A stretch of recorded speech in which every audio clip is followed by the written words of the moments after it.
Crônicas do Amanhecer, por Feijão, Centro Espírita Allan Kardec. Balneário Gaivota, 23 de setembro de 2017. Papa deseja felicidades a casal gay que batizou filhos na igreja. Parte 2.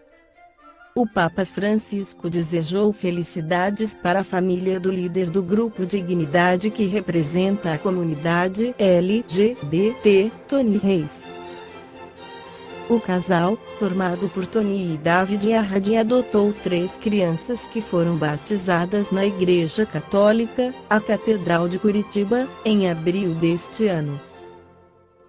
Após o batizado de Jéssica, Felipe Alisson, Tony enviou uma carta ao Papa comunicando o batizado das 3 crianças.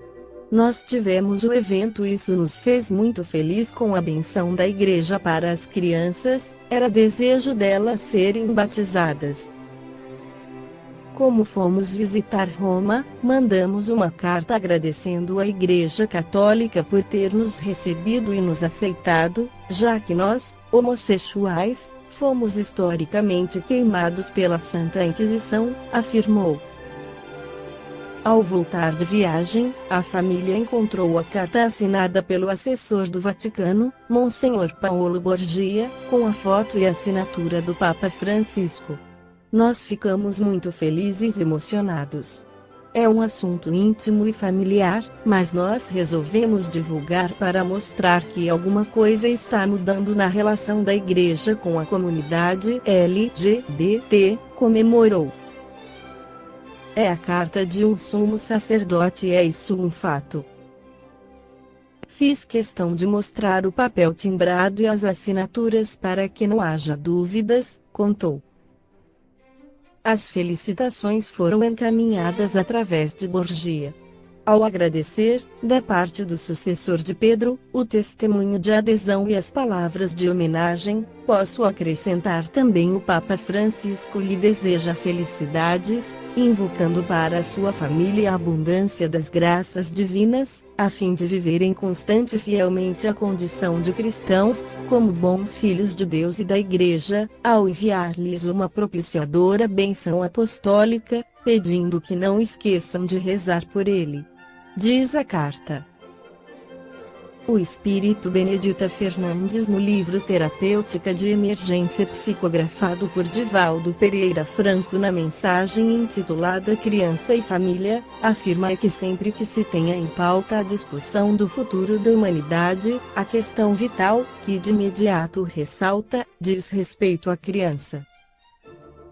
Não se podem estabelecer programas de ação para o porvir, sem que se cuidem dos elementos básicos para esse mister. Em qualquer empreendimento humano que objetive a sociedade do amanhã, é indispensável não nos esquecermos da realidade dos dias atuais, cuidando-se de dignificar os que transitam na infância, ora desarmados de recursos éticos e de apoio emocional, carentes de amor e arrojados aos despenhadeiros das sensações grosseiras, que os debilitam e esfacelam. Não nos referimos aqui apenas ao menor carente, aquele que padece das ásperas quão infelizes conjunturas socioeconômicas e que constituem os milhões de vítimas dos processos políticos impiedosos, geradores dos cânceres morais da ganância, da arbitrariedade e da prepotência que se submetem os inditosos fomentadores do poder desvairado. Tampouco analisamos a situação dolorosa dos pequeninos sem pais, que são atirados, sem maior preocupação, às instituições, onde se transformam em um número para representações estatísticas, ou nas quais são exibidos para inspirar a compaixão de uns, enquanto se exaltam outros sob os rótulos da solidariedade, da filantropia ou da caridade. Detemo-nos a examinar o problema da criança, no contexto da família moderna.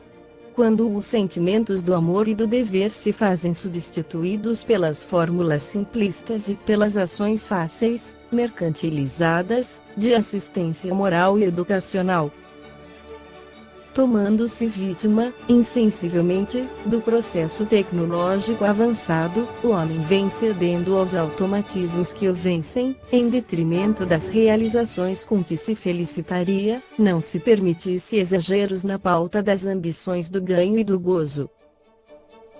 Dizendo-se vítima das pressões de vária ordem, em decorrência dos impositivos do momento, a criatura entrega-se, em faina extenuante ou aventureira, à conquista dos valores amoidados, transitórios, elaborando mecanismos escapistas para o prazer, com os quais espera fugir às neuroses, não possuindo tempo nem paz para os deveres gratificantes da família, do lar, da prole e cônjuges, em decorrência desse aturdimento. Saturam-se com rapidez, engendrando técnicas de liberação ou desfazendo os vínculos matrimoniais, que foram estabelecidos à pressa, atendendo a caprichos infantis, possessivos, ou a interesses outros, subalternos, aos quais arrojam, sem melhor exame, o destino e a responsabilidade. Outras vezes, em face ao desgaste resultante dos excessos de qualquer porte, adotam atitudes extravagantes, de demasiada permissividade, ou de irritação e desmando, dando curso a estados instáveis emocionalmente e inseguros, em que os filhos se desenvolvem, entre indiferenças, desagrados, mimos impróprios e complexidades emocionais geradores de futuros distúrbios do comportamento.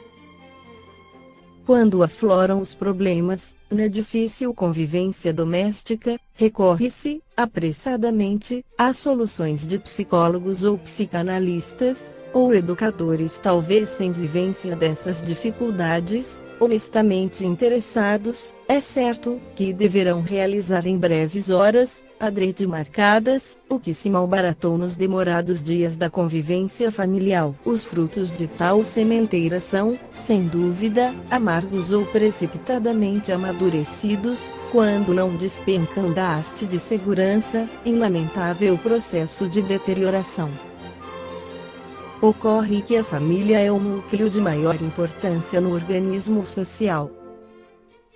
Quando se desajusta, a sociedade se desorganiza, quando se estiola, a comunidade se desagrega, quando falha, o grupo a que dá origem sucumbe. Santuário dos pais, escola dos filhos, oficina de experiências. O lar é a mola mestra que aciona a humanidade.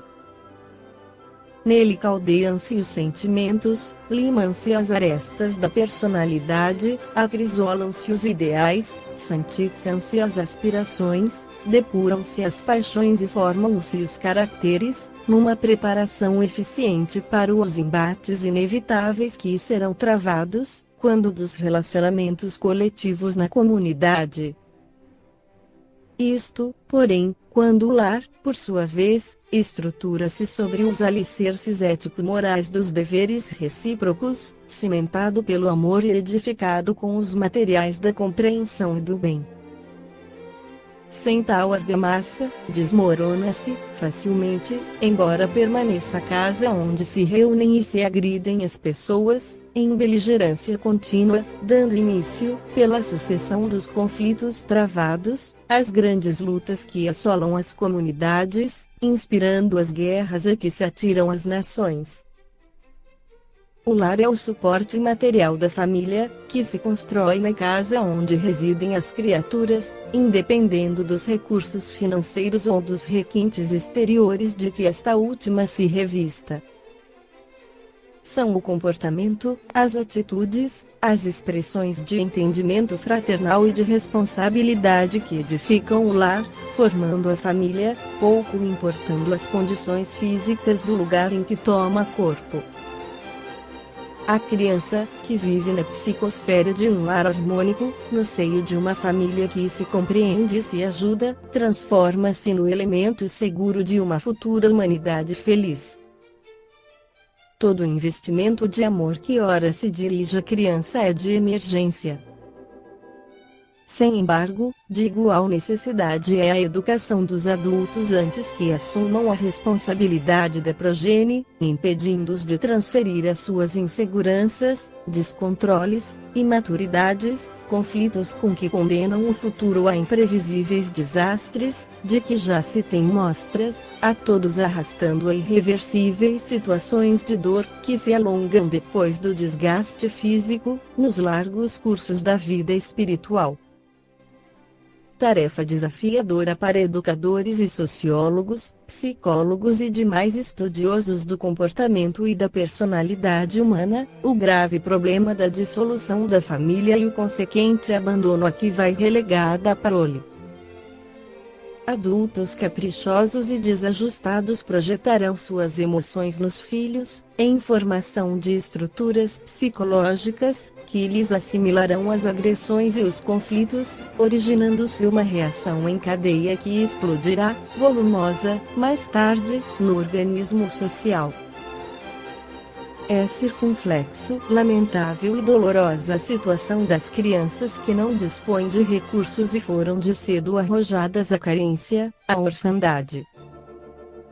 Não menor, porém, nem menos grave é o futuro incerto dos que padecem em famílias desequilibradas, vivendo um presente inditoso, sob a tutela de pais egoístas, agressivos e nevróticos que se alienam, desgovernados e irresponsáveis, pensando em fruir as paixões irrefreáveis, que terminam por consumi-los na voragem da própria insânia.